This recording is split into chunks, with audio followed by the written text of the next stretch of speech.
Okay, should I just start when I want? What? Should I just start? Okay. Yeah. Can you hear me? Does this work? Okay, cool. Okay. Thanks for the invitation. I'm very honored to be here. So I'm going to present this paper that maybe some of you have seen in preliminary versions because it was around as a preprint since 2019, but at the time it was a review without a meta-analysis. Then in 5 years it was turned into a meta-analysis. And here the goal is to try to apply a dual process approach to social decisions. Social decisions in general are all decisions that affect also people other than the decision maker. So of course this is a very general and very broad class of decisions, and it's very unlikely that a single theory can explain the behavior on all of these decisions. So the first point is to try to focus on important subclasses of decisions and of social decisions, and in particular the focus of this paper is on these classes, so these social domains, so cooperation, which is measured typically through a prisoner's dilemma or a public goods game. Altruistic behavior, which is typically measured through the dictator game. I'm assuming that you are all familiar with these games, of course. So I'm just giving the list. So truth-telling, this is measured through deception games like the sender-receiver game, or through a die under cap paradigm, or through matrix tasks. Negative reciprocity, typically measured through the ultimatum game, although there are also other games that can measure negative reciprocity. So, okay, let me tell you that these are the main examples of games that belong to each category, but then in the meta-analysis I consider also other measures. Positive reciprocity trust game. And then the ontology versus consequentialism. The focus for the meta-analysis would be dilemmas, moral dilemmas, where decision makers have to decide, have to express a moral judgment about the acceptability of using harm directly for the greater good. So typically it's the footbridge dilemma. So not the track switch dilemma where you have to switch the track, but although I will talk also about that, but in a later part of the talk. So for the moment, just have in mind the footbridge dilemma. I will redefine it in case you don't know what that dilemma is later. So the idea and the goal is to approach this social decisions from a dual process lens. What does it mean? So as you probably know, the dual process approach consists so the dual process theories consist of a set of frameworks that share a core idea that the decisions come from the interplay between two cognitive systems, one that is fast and intuitive and one that is slow and deliberative.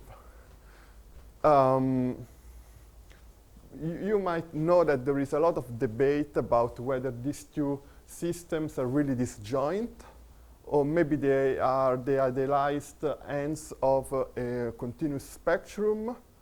There is a recent paper by Pennycook and colleagues arguing that maybe there are 4 dimensions, so 2 intuitive dimensions and 2 deliberative dimensions. So I don't take a personal stand on which of these theories is correct. And if you have seen the recent, well, not very recent, 3 years has passed by now, review by Wim Denis, he argues, and I think that the argument still holds now in 2024, that current experimental evidence doesn't conclusively favor any of these theories. What I do is to just take a pragmatic approach using what Evans and Stanovich named typical correlates. So I'm looking at suitable experimental manipulations that make people more likely to act intuitively versus deliberatively. And here is the list of cognitive manipulations. You're probably familiar with all of them. So time constraints. There are two types of time constraints. Either you put people under time pressure, and the idea is that if they don't have much time to reason about the decision, then they are more likely to make an intuitive decision. Again, this is a typical correlate, meaning that it's possible that they can make also a deliberative decision under time pressure, so that but still they are more likely to make an intuitive decision. So on average, they will be more likely to make an intuitive decision. And on the other hand, time delay, so giving people time to think about the decision problem, well, by definition, it will help them deliberate, so it will be more likely that they make a deliberative decision. Also in this case, it's a typical correlate. So even if you give people time to think about a decision, they still can make an intuitive decision. Then second cognitive manipulation, conceptual primes. This is a very general class of manipulations. For example, they might be implicit primes or explicit primes. I think Onojan gave some example of these primes in the presentation before. And so some primes are going to promote intuitive decision making. Other primes are going to promote deliberative decision making. Just to make an explicit example, you can ask people to follow their gut before when making a decision. This is a quite explicit prime which induces people to follow their intuition. Otherwise, you can ask people to deliberate about the decision problem before making a decision, and this is an explicit prime that makes them more likely to follow their deliberative processes. Then we have cognitive load. So cognitive load is an asymmetric cognitive manipulation because you can promote only intuitive decision making. You cannot promote deliberative decision making using cognitive load. So typically cognitive load means that you give subjects a task to perform, a cognitively demanding task to perform while while making the decision that you are interested in. So typically you ask subjects to keep in mind a 7-digit number, a complex 7-digit number, so a random number. So this taxes their cognitive, well, their working memory, and so they have less working memory to use for the main task, and the main task is the one you are interested in. And obviously this is asymmetric because there is no way you can power up the working memory, you can only reduce it. And quite similarly, ego depletion is also asymmetric because you can only promote intuitive decision making by depleting people self-control. How? By having them to perform task 1 that depletes them from self-control, and then in task 2, that is your real measure, they will have less self-control to apply. Here there is a lot of debate on whether self-control is a limited resource or not, but for this argument that you don't really need and that self-control is a limited resource, because it has been shown anyway that if you apply self-control, if you reduce self-control at task 1, then you are less likely to use self-control in task 2. And then more recently, there is the two-response paradigm, which combines some elements of the previous cognitive manipulations. And this is the only within subject study within subject manipulation, because it's in the name. Two-response paradigm means that people give two responses, and the first decision is given under, for example, time pressure or cognitive load. So the idea is to have a first decision under intuition, and then a second decision that could be in the baseline, or so without any manipulation, or by applying some of the manipulations to induce deliberative decisions. So this is within subjects. So the prototypical, so this is the introduction, and the prototypical research question of the paper is the following. Given a social decision, like for example cooperation, does promoting intuition increase or decrease the likelihood of observing that social decision? And I will do I will ask this question for every social decision. And the general methodology is to conduct a meta-analysis of all the studies that manipulated the cognitive process and measure the given social decision. So the methodology should be very clear. So for example, for cooperation, one looks at all studies that have measured cooperative behavior through prisoner's dilemma, public goods game, and that have manipulated cognitive process through one of those cognitive manipulations. Okay, the results. So in some domains, the answer is easy because there are already meta-analysis. So this review and meta-analysis is because it's half and half. For some behavioral domains, there are already meta-analysis, and for other behavioral domains, there were not meta-analysis, and I conducted a meta-analysis for this new domain. So let's start from the domains for which there are already meta-analysis. So for cooperation, there are already two meta-analyses. You might be familiar with Dave Rand's 2016 meta-analysis, followed by Warben and colleagues' 2020 meta-analysis. We can summarize. Okay, let me first spend a couple of minutes on how to read the meta-analysis, because, well, there are also some students here that maybe have not seen a forest plot in their life before. Have you? So, is there anyone who have not seen a forest plot in their life before? So you are all familiar with a forest plot. You know how to read this?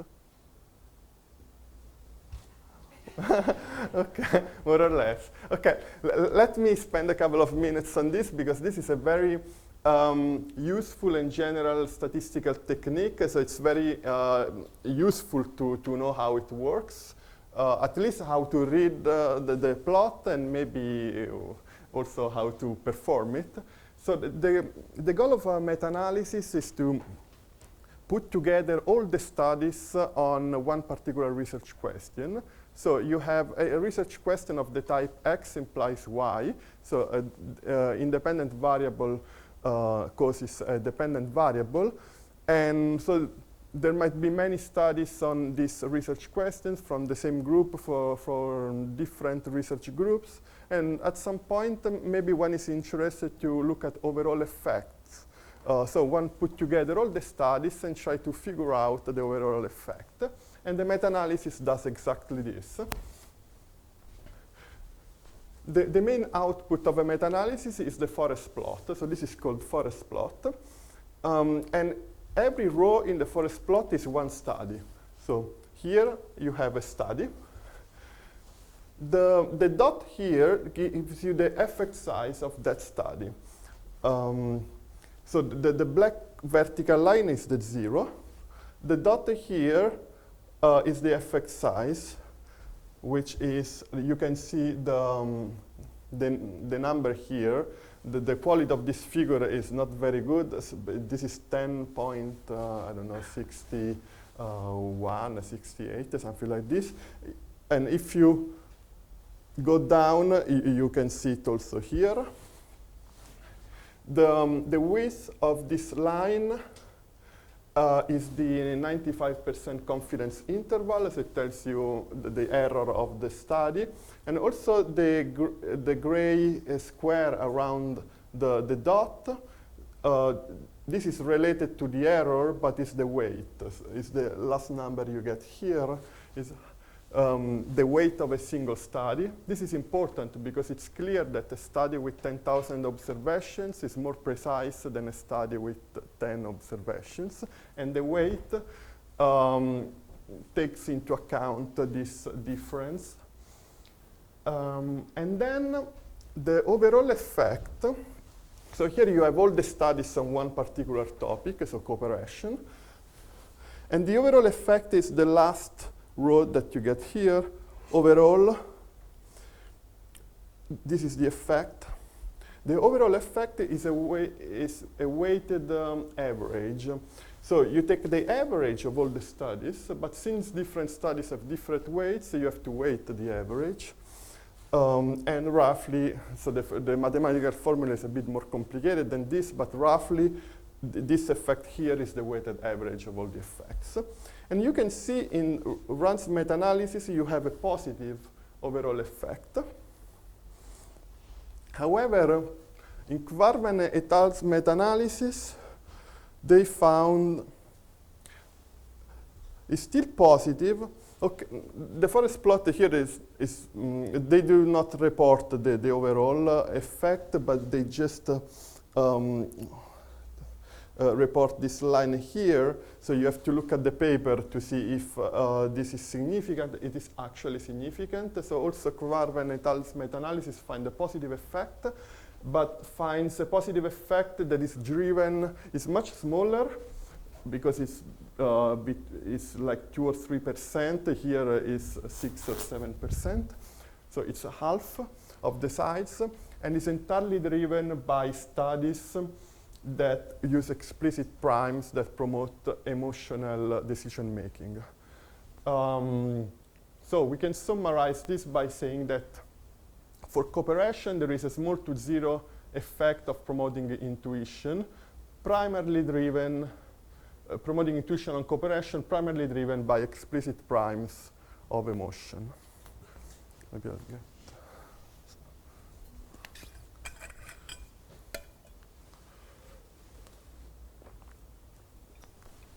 Okay.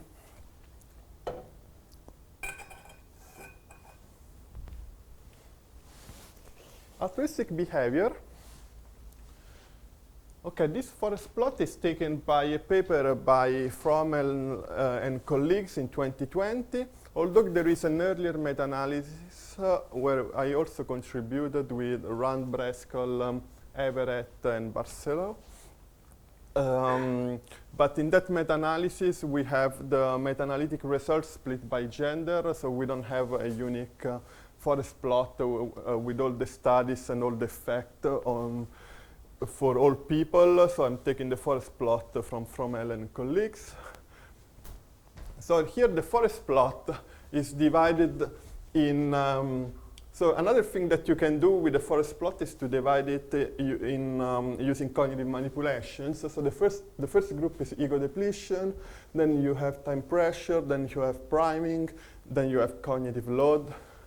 And basically the effect is always the same. So the blue diamond represents the meta-analytic effect restricted to each group. So ego depletion, 0.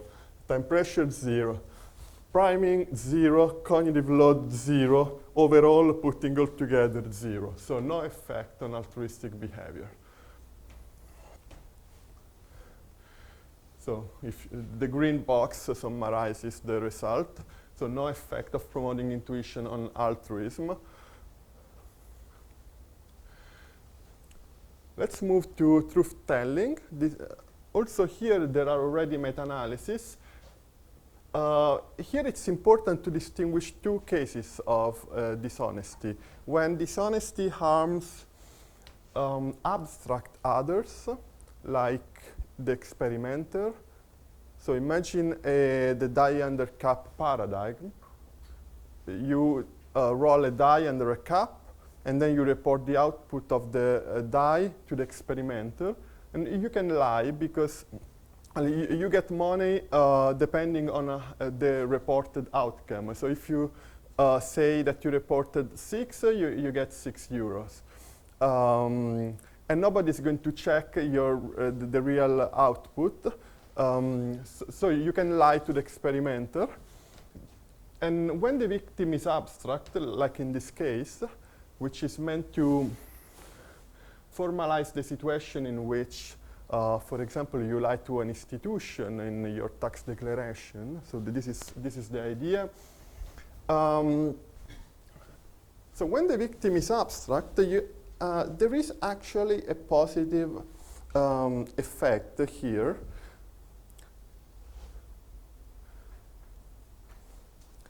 So this is intuitive dishonesty, and this is intuitive honesty.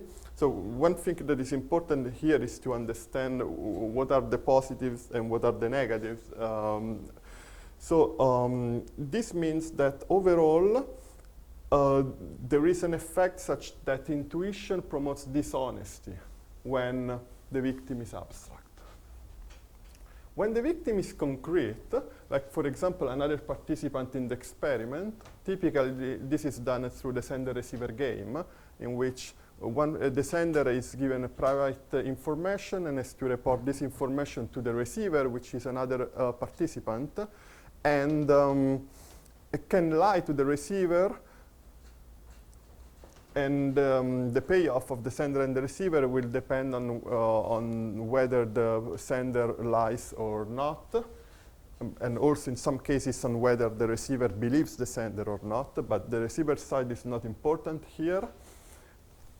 What's important is that when the victim is concrete, there are fewer studies here, but the trend, the overall trend is very symmetric and around 0, and the meta-analytic effect is 0. So this meta-analysis is from Kobis and colleagues in 2019.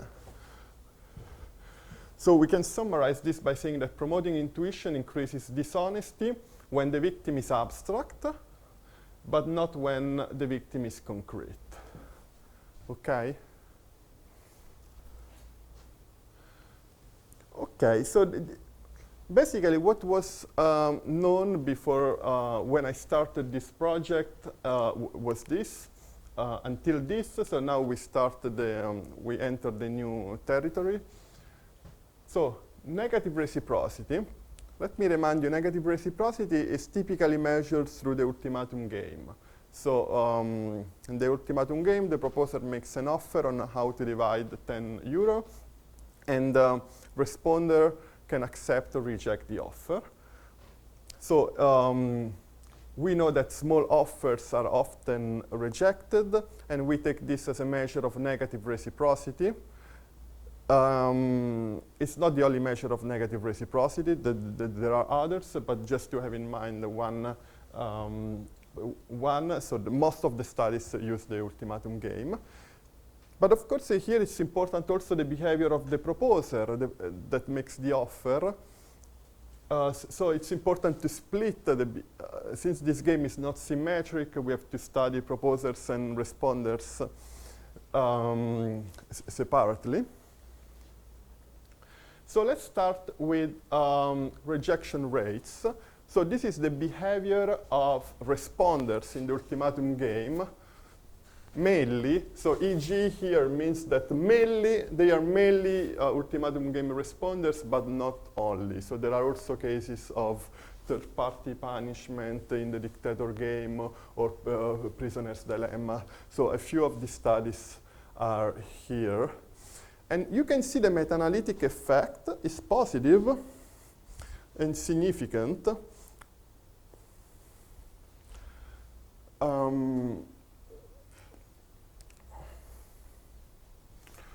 So basically, what does it mean positive here? Means that people under intuition are more likely to reject low offers. Okay? And what happens with expectations of negative reciprocity? So the behavior of proposers. So let's call this expectations of negative reciprocity, because the behavior of the proposer depends on on the expectations of the proposer about the extent to which the responder will apply negative reciprocity. There are much fewer studies on the ultimatum game, on the proposer in the ultimatum game, but the trend is exactly the same. You see the diamond is larger, meaning that the error is bigger here, but it's still separated from 0. So this is significantly different from 0. So there is a positive effect also among ultimatum game proposers. So proposers under intuition make higher proposals to, than proposers under deliberation. Okay, so this is negative reciprocity. To summarize, promoting intuition increases negative reciprocity and expectations of negative reciprocity. So increases rejection rates. In the language of the ultimatum game, increases rejection rates and increases proposals, offers in the ultimatum game. Okay, positive reciprocity, typically measured through the trust game, although also here there are other games that I've considered, but they are mainly the trust game. Okay, also here, the trust game is not symmetric, so we have to consider both cases. So let's start with the second player, the one that can return trust. So this is the measure of positive reciprocity, because so in the trust game, the first player can invest and send money to the second player. The money gets multiplied by 3, and the second player can decide how to divide this new amount of money. So the behavior of the second player is positive reciprocity, and the behavior of first player is expectations of positive reciprocity. So positive reciprocity is the behavior of the second player. Also here, there are not many studies. There is a very small trend towards the negative, but the error here is quite big. So overall, there is no effect for the trust game. Let's look at the expectations of positive reciprocity. So this is the behavior of the first player. Overall, there is the same trend. You see it's slightly negative in both cases, but the error is quite big. So, so this is not significant. So promoting intuition has no consistent effect on positive reciprocity or expectations of positive reciprocity. Here, I decided to try to weight the wordings, and I wrote there's no consistent effect, because it's possible that with new studies and with more precision, we discover some effect, because I found it interesting that there is exactly the same trend here. Slightly negative here, slightly negative here. So it's possible that with more studies, we are able to restrict this error and get a significant result. So this could be an interesting direction for future research, or at least to try to put together more studies using the trust game. Okay, footbridge dilemma. How much time do I have? Okay. Footbridge dilemma. So we saw before a figure of the switch track dilemma. The footbridge dilemma is a bit different, because you have to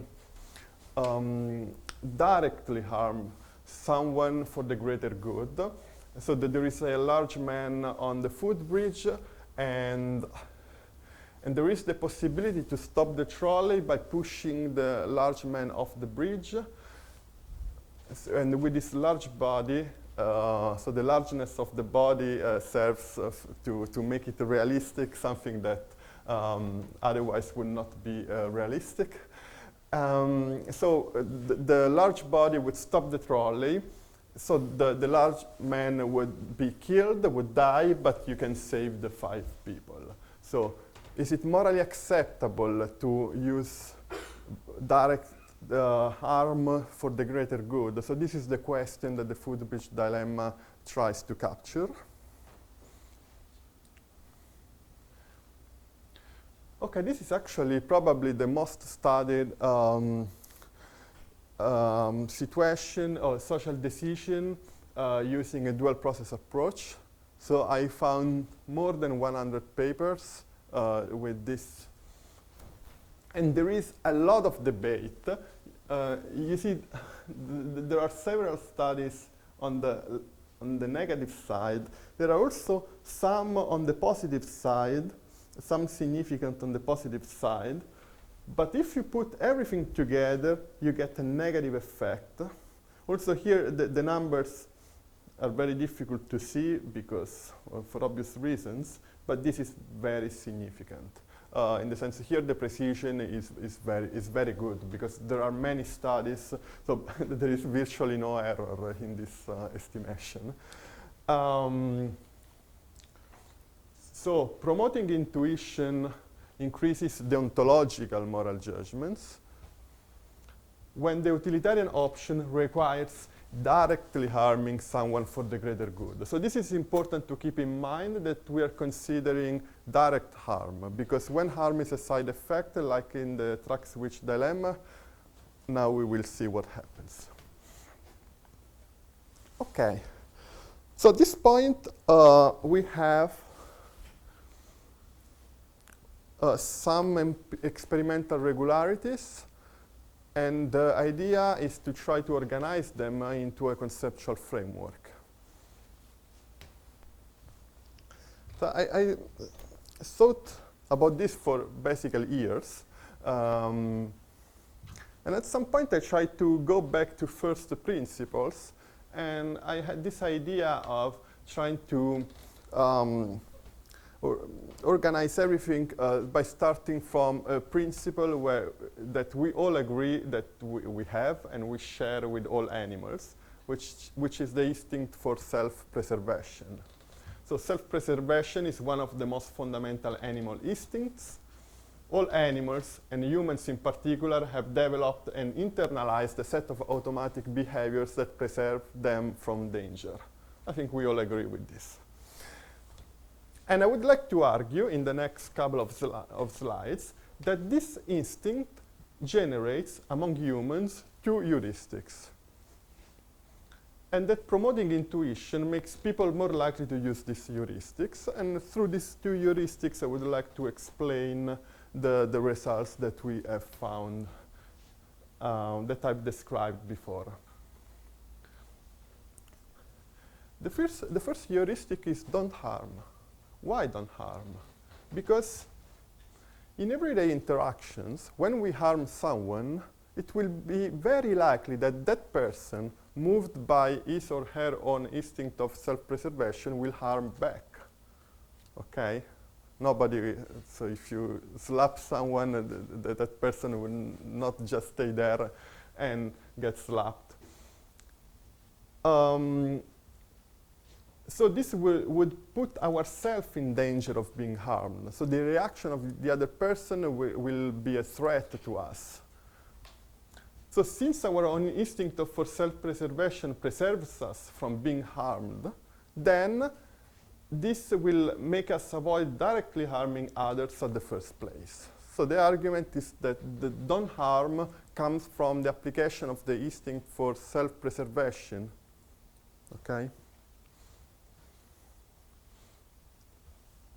The second heuristic is don't get less resources than others.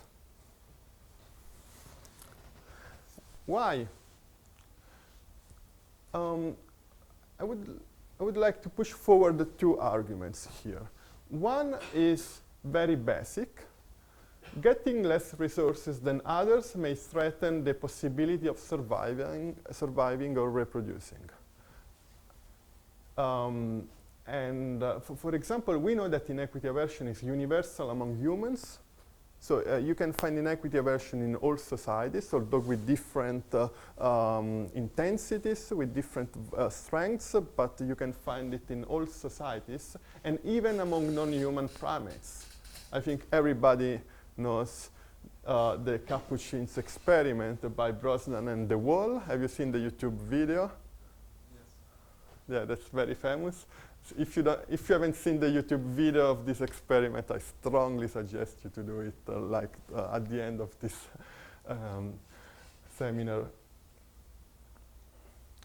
And at a slightly less basic level, I would like to argue that there is another probably uniquely human reason why inequity aversion may descend from the instinct for self-preservation. Why? Because receiving less than others can threaten our self-esteem. And self-esteem is a very important human characteristic that somebody thinks that belief that descend from the uniquely human awareness of our own mortality. I don't know if you are familiar with terror management theory. So it's based on self-esteem, and so getting less resources than others can threaten our self-esteem. So, of course, here I'm touching more complex issues, so I'm not taking a position on whether these two explanations, they both explain the emergence of this heuristic. Maybe one is stronger than the other. I don't know. I'm just pushing forward two potential arguments for which, through which this second heuristic can become a heuristic. So an interesting direction for future research could be to look at this connection between these more fundamental explanations and this the higher level appearance of the heuristic of not getting less resources than others. Okay, so now we have these two heuristics, and the question is, what predictions can we deduce starting from these two heuristics? So, first prediction, among ultimatum game responders, intuition should promote rejection of low offers. Okay? And this is exactly what has been found in the meta-analysis. Among ultimatum game proposers, intuition should promote higher offers. So don't harm and don't get harmed, basically. And this is also supported by the experimental evidence. Now, an interesting prediction regards the comparison between the ultimatum game and the dictator game. In the dictator game, you can give little money to the other participant because you will never be punished, right? So you can harm without the risk of getting harm. While in the ultimatum game, the responder has the power to punish you. So you cannot harm without being harmed. So the prediction is that the positive effect of intuition on ultimatum game offers should be stronger than the effect on the dictator game giving, right? Because in the ultimatum game there is the potential to be harmed, but in the dictator game there is no potential to be harmed. Let me go back and show you. So we have to compare this effect here with the dictator game, which is here. So the trend is exactly in the predicted direction. So the dictator game, you have basically zero effect. And if you look at the 95% confidence interval, the upper limit is 0.04. If you go here, you see a positive effect, but the lower limit of the 95% confidence interval, you cannot see it from there, but I can tell you that it's 0.02. So there is a very small overlap in the confidence intervals, meaning that back to the prediction, unfortunately, I cannot conclude that the experimental evidence is really in line with the theory, but it's very strongly in the right direction. So I hope with more studies, we can find more conclusive evidence here. Note that there are very few studies in the ultimatum game. So it's possible that with increasing the number of studies with the proposer of the ultimatum game, one can get a smaller error and reach more conclusive evidence. Okay, truth-telling. The effect of promoting intuition and honesty when dishonesty harms concrete others should be greater than the effect between intuition and honesty when dishonesty harms abstract others, because concrete others are more likely, so the harm is more salient. And this is what Kobis and colleagues' meta-analysis have shown.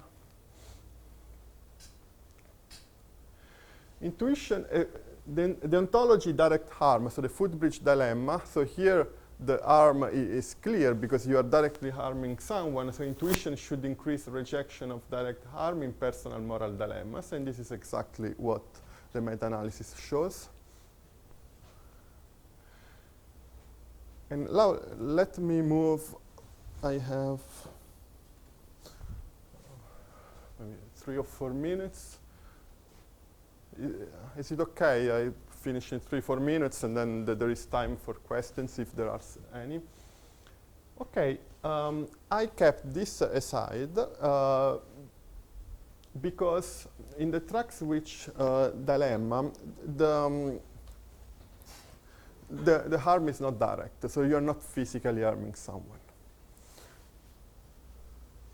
So it's possible, since the harm is not salient here, the prediction would be that the effect of intuition on the ontological judgments in this dilemma should be weaker than the effect in the footbridge dilemma. So the hypothesis is the effect of intuition on the ontological judgments is stronger in sacrificial dilemmas involving direct harm, so the footbridge dilemma, than in those where harm is a side effect, track switch dilemma. Do you agree with this? Okay, let's try to test it. So let's do another meta-analysis.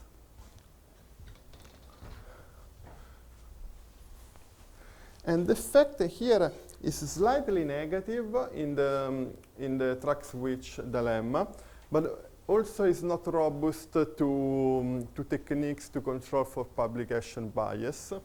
I didn't enter into details, but I of course ran all the controls for publication bias. When there was evidence of publication bias, I used the trim and fill method to add virtual new studies. And what happens in both the footbridge dilemma and the track switch dilemma, there is evidence of publication bias. But if you use the trim and fill method to include virtual studies, so you simulate the existence of studies that have not been included in the meta-analysis, you find that the effect remains in the footbridge dilemma. So the footbridge dilemma effect is robust to the inclusion of virtual studies, but the effect in the track switch dilemma is not robust to the inclusion of virtual studies. It goes to 0, basically. Okay, so also this hypothesis is supported. And finally, with cooperation, altruism, and positive reciprocity, since there is no harm involved, and it's not clear what it means to get less resources than others in these games, because it depends also on the choices of other people. there are no general predictions, so it might depend on contextual factors, and we can say that this is in line with, so broadly in line with the experimental evidence. So for cooperation, we know that the effect is more to 0. For altruism, it's 0, positive reciprocity is 0, maybe slightly negative, but still they are not strong effects. So it's possible that if something is going on, it's very contextual dependent. Okay, I'm going to conclude by simply saying that the goal of this project was to review the existing literature on the cognitive basis of cooperation, altruism, honesty, positive and negative reciprocity, expectations of reciprocity, and the don't harm the ontological prescription. In cases where meta-analysis were lacking, I conducted a meta-analysis in order to be able to draw quantitative conclusions. And the results are in line with a theory of internalized heuristics for self-preservation. People avoid being harmed, avoid harming others, especially when there is a risk of harm to themselves, and are averse to disadvantageous inequalities. Thank you very much for your attention. If you have questions, okay, you can ask, and you can also email me. I'm happy to reply. And if you, so the paper, if you're interested in reading the paper, you can scan the QR code. That's free access to the paper. Thank you.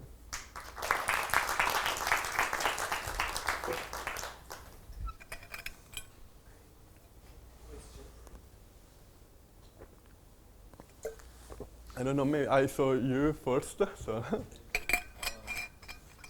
ask, are those mechanical effects either coming from a random effects or fixed effect model? That's a good question. It's a random effects model. Okay, just to give a little bit of context, there are two types of meta-analysis. One can do fixed effects or random effects meta-analysis. And typically, one uses fixed effects when the studies are very similar, and one expects very little variation, and one wants to estimate a single effect for all the studies. But when you put studies from different groups together, even using slightly different measures like ultimatum game or dictator game with punishment, it's recommended to use random effects meta-analysis because it takes into account the fact that the heterogeneity of the studies is larger. So the time that the bottom shows us the mean, estimated mean effect size for the random effects model, right? Yes, exactly. And the other thing is that, last question, for the deontological studies, there were like a lot of studies for 100 or something. Yeah. And there was a lot of heterogeneity between the studies in terms of effect size. Mm-hmm. And around the confidence interval around the effect size. Can that be accounted by study characteristics, like experimental designs of those studies? Like, have you ever taken a look at something like that? Okay, also this is a good question. In all the meta-analysis, there is significant heterogeneity. That is never the case that the effect is not heterogeneous, maybe in the small with 6 or 7 studies. Okay, so the only source of heterogeneity I've looked at is cognitive manipulation. So I also did a group of meta-analysis splitting all the cognitive manipulations. In some cases, some manipulations are stronger than the others, but it's never the case that one goes in one direction and one in the other direction. There might be many other sources of heterogeneity, and of course this would be interesting to look at in the future. The goal of this project was to really look at overall effects. It's a starting point, and I have the data of everything, so it could be also an occasion to start new projects looking at specific study level variables for sure. Then I think so, yeah? I have a question about the sample characteristics of the studies that was used in the meta-analysis. In the ultimatum game, we saw that people were expecting other people to act in fairness, and if when they expect them to not act fairly, education, they were more leaning towards not accepting the ultimatum offers. Am I correct? In terms of the I'm not sure I understood. Here proposers and respondents are separated. Promoting intuition increases rejection rates. So if I offer you 2 out of 10, so a small offer, then under intuition you are more likely to reject it.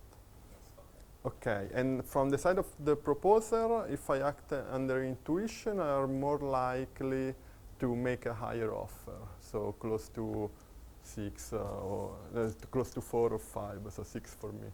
What I wanted to get to with this question is that I assume that these samples are taken from societies or populations that are close to marketplace, such as beard societies. Ah, yeah.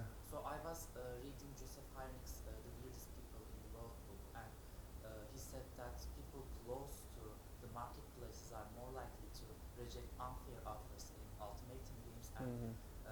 people such as hunter-gatherers or agricultural societies are more likely to accept offers such as, taking 65 to myself, giving them 35, because they are not used to, cooperate with others, Mhm. with strangers, because they cooperate within their own groups and societies.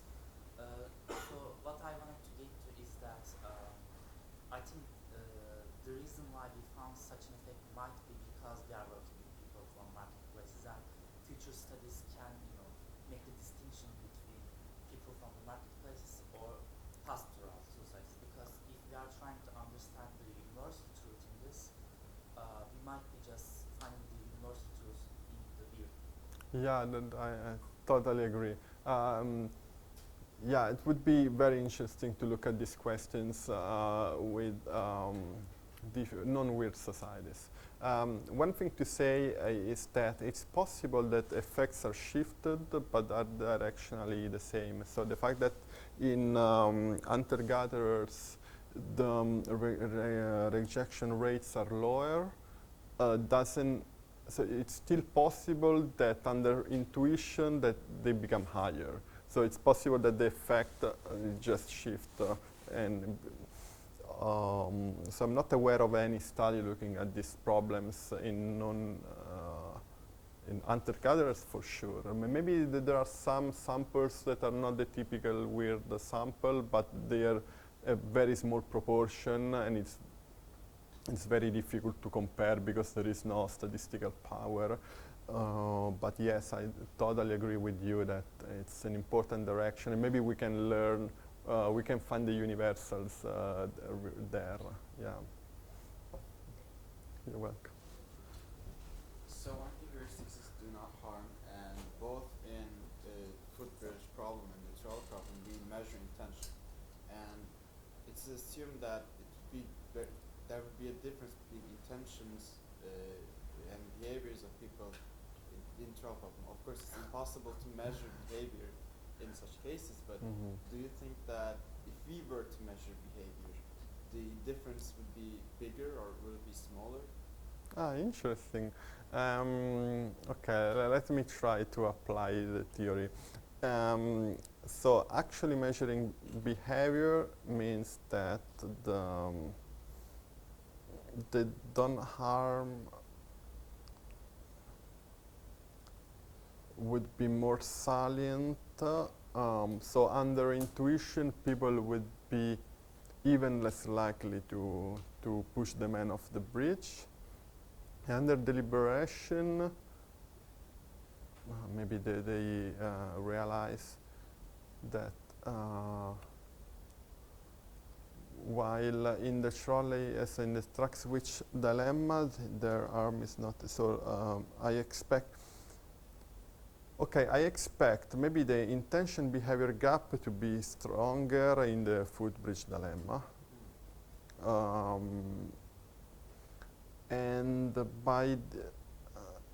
And this could imply, although it depends on the deliberation, how it's able to bring down the ontological response, but it's possible that the effect is stronger because mm, harm is more salient. So and this would have an asymmetric effect on the footbridge dilemma, but not or much less so than in the trolley, in the track switch problem. Because it's like direct harming. Yeah, yeah. So, but this is my 2 cents, like my improvised response to this. So, it's an empirical question that we cannot answer because we cannot experiment on the footbridge dilemma. I think there's evidence from literature about this question. It shows that when weighing intention in games like trolley dilemma versus the monetary trolley dilemma, the effect sizes get smaller. Interesting. Yeah, the problem with monetary is that there's basically no way you can transform the footbridge dilemma into a monetary moral dilemma, which is really equivalent to the footbridge dilemma, where you directly harm someone. So it's always closer to the track switch dilemma, the monetary version.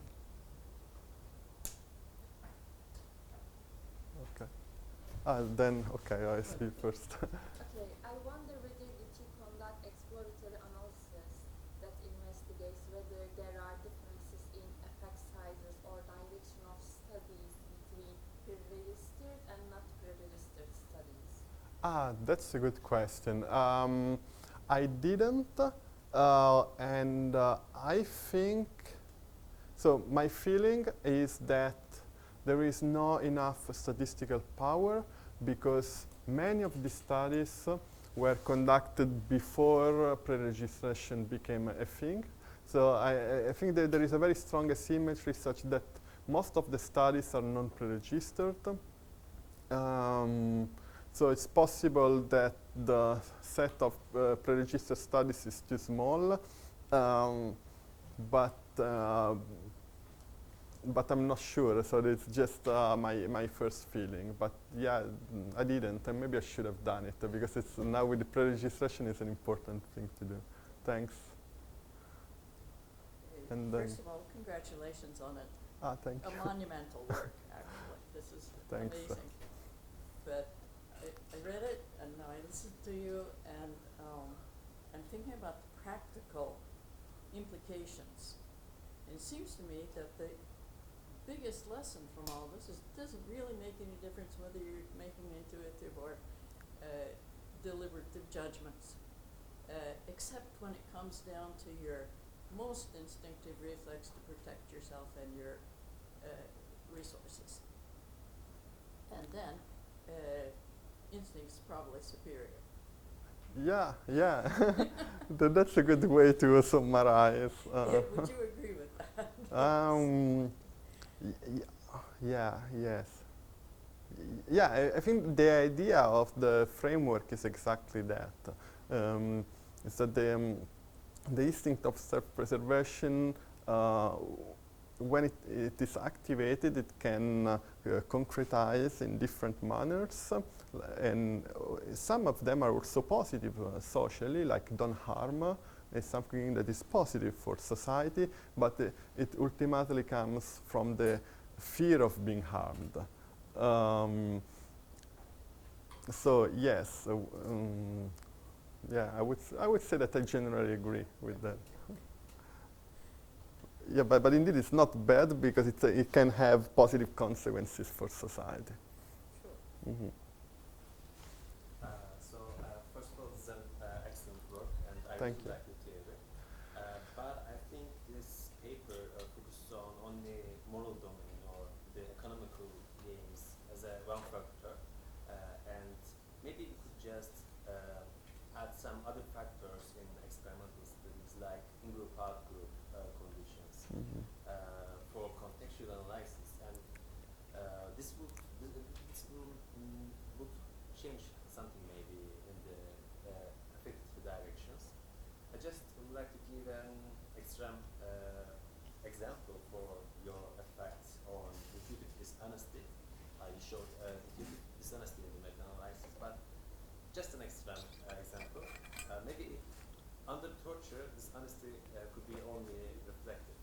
You know, in the torture, you get harm, and you intuitively be honest, and that's true. And you can only select this honesty reflectively. Just an extreme example, but could also see some similar effects in experiments with in and outer conditions, and maybe competition or cooperation conditions. First of all, I'd like to hear your thoughts about it, and then I have a second question too. Okay, so let's start with the first, which is already divided in two. Okay, I completely agree. The thing with in-group, out-group is that there is very little research to do a meta-analysis. In the final chapter of the paper, I list a series of behavioral domains which are very important, where it's simply impossible to make a meta-analysis now because there are 1, 2, 3 studies. Another that I particularly like is the equity-efficiency trade-off, because a lot of governmental decisions are a trade-off between equity and efficiency. So I think this is a very important trade-off, but strangely it's not very much studied. And there are a couple of papers on this, but it's simply too few to make a meta-analysis. In-group, out-group, same thing. And about dishonesty, I completely agree with you.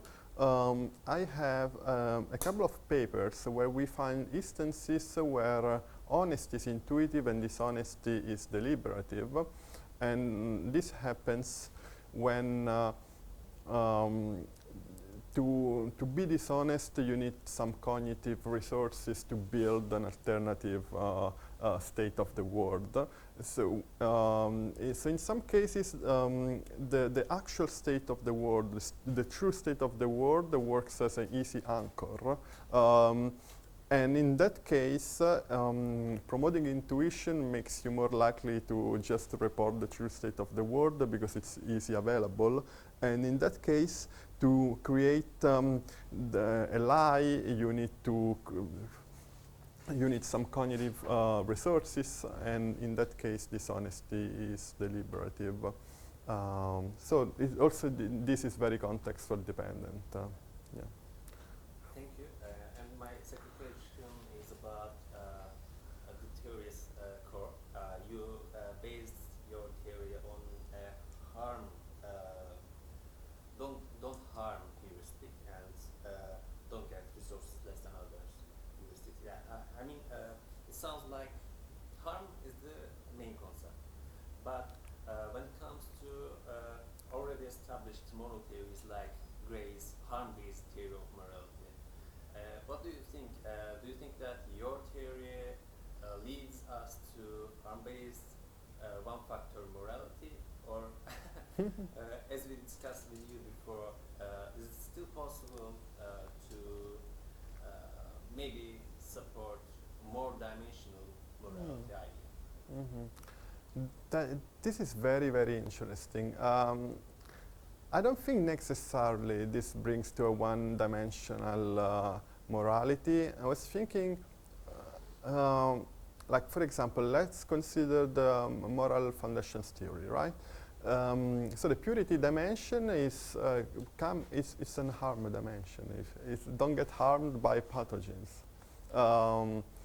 But it's clearly different from the care-harm classical dimension. So the same concept, harm, can go to two different moral dimensions. So this, I think, provides strong evidence that this approach does not necessarily lead to a one-dimensional moral theory. It's possible that it's just an ultimate motivation that can, in concrete, project onto different behaviors. Some of them can be moralized, but they might be different, such that some people may strongly endorse one behavior and not the other, but still they come from the same fundamental drive, which is the instinct for self-preservation. Cool. Thank you.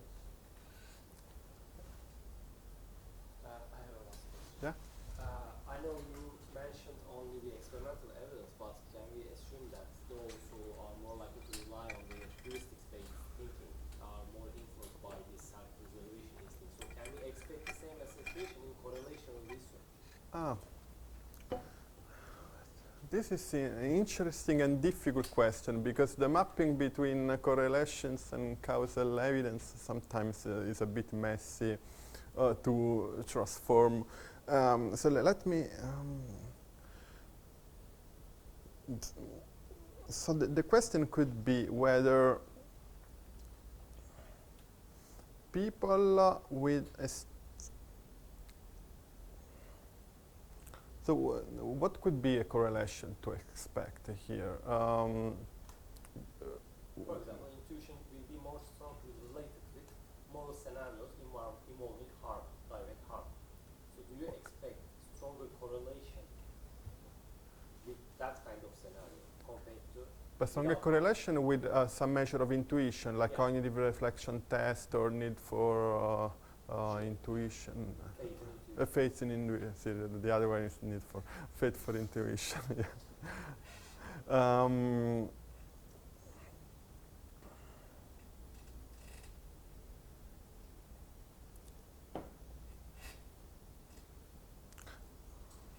I don't know. It's difficult to make predictions in 15 seconds without having thought about this enough.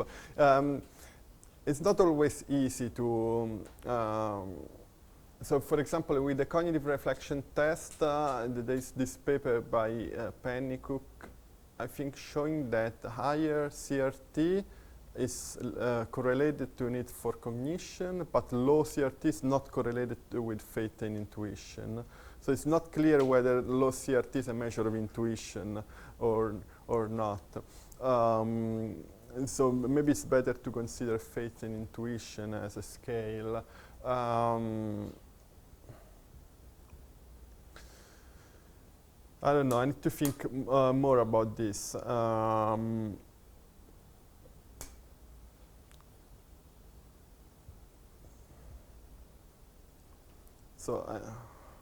Okay, and I don't want to take a public position on this, so let me think more about this, yeah. Thank you. Thank you, everybody.